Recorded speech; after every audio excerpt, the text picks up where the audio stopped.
And let's check the latest now on the Kilpatrick Corruption Trial, where there is a small bit of progress in jury selection today.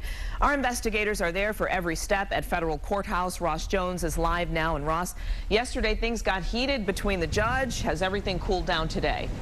Cooler heads prevailing, Glenda. Good afternoon today. Yes, you're right. Yesterday, things did get between a judge and one of the lawyers on the defense team, but it's much more subdued today. In fact, we have added 3 more jurors. That brings our total up to 43. The judge began the day by announcing that she is lowering the standard of jurors needed for this round from 66, which had been the magic number, now to only 62. In part, that's probably to speed things up. Neither side objected, and opening statements were set for a week from today, so the trial will begin in earnest on Thursday.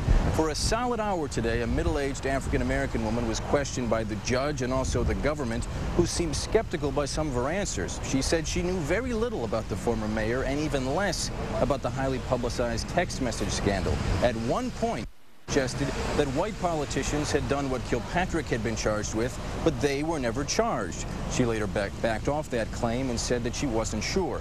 The prosecution pressed her on that answer and asked if she could see herself convicting Kilpatrick if the government proved its case.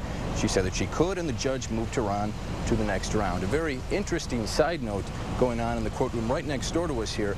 The judge in the Bobby Ferguson trial from a few months ago has been sentencing 2 of the witnesses in that trial who cooperated with the government and testified against Bobby Ferguson. They both received probation.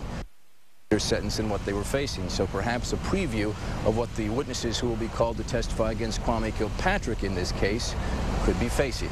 Reporting live from downtown, I'm Ross Jones, 7 Action News.